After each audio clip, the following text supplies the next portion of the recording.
తెలంగాణ గొర్రెల స్కామ్ కేసులో ఈడీ దూకుడు పెంచింది. హైదరాబాద్లో పలు ప్రాంతాల్లో సోదాలు చేపట్టింది. పశుసంవర్ధక శాఖ మాజీ డైరెక్టర్ రామచంద్ర నాయక్, కాంట్రాక్టర్ మొయినుద్దీన్, ఇతర అనుమానితుల ఇళ్లలో సోదాలు కొనసాగుతున్నాయి. బీఆర్ఎస్ ప్రభుత్వం హయాంలో గొర్రెల పంపిణీలో 700 కోట్ల రూపాయల అవినీతి జరిగిందనే ఆరోపణలతో గతంలో ఏసీబీ కేసు నమోదు చేసింది. ఏసీబీ నమోదు చేసిన కేసు ఆధారంగా ఈసీఐఆర్ నమోదు చేసిన ఈడీ పలుచోట్ల సోదాలు చేపట్టింది.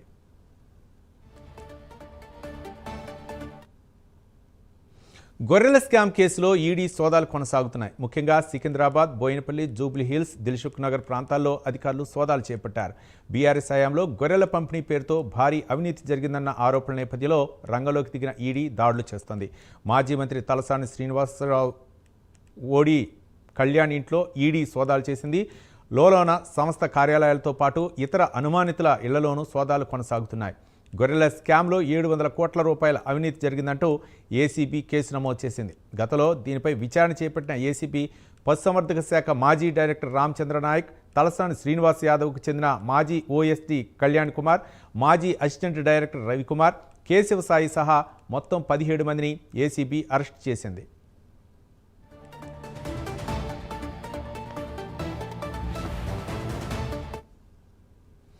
అప్పటి బీఆర్ఎస్ ప్రభుత్వం గొర్రెల పంపిణీ పథకాన్ని ప్రారంభించింది. ఈ పథకం కింద 4,000 కోట్ల రూపాయల విలువైన గొర్రెలను పంపిణీ చేసినట్లు అధికారిక గణాంకాలు చెబుతున్నాయి. అయితే ఈ పథకాన్ని అమలు చేయడంలో ఆర్థిక అవకతవకలు చోటు చేసుకున్నట్లు ఏసీబీ దర్యాప్తులో గుర్తించింది.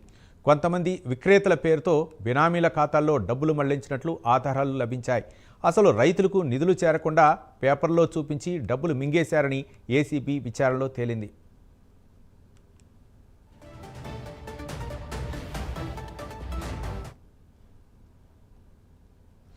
గొర్రెపిల్లల కొనుగోలు కోసం కొండాపూర్లోని లోనానది లైవ్ కంపెనీకి అప్పటి బీఆర్ఎస్ ప్రభుత్వం కాంట్రాక్ట్ ఇచ్చింది. ఆ సంస్థకు చెందిన సయ్యద్ ఖాజా మొయినుద్దీన్ పశుసంవర్ధక శాఖ అధికారులతో కలిసి ఏపీలోని పల్నాడు, ప్రకాశం, గుంటూరు జిల్లాల్లో పర్యటించి 133 యూనిట్లను 2.10 కోట్లకు కొనుగోలు చేశారు.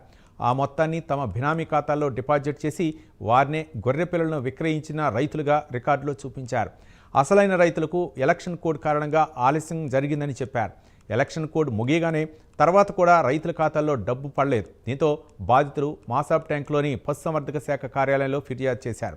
దీంతో గచ్చిబౌలి పోలీసులు కేసు నమోదు చేశారు.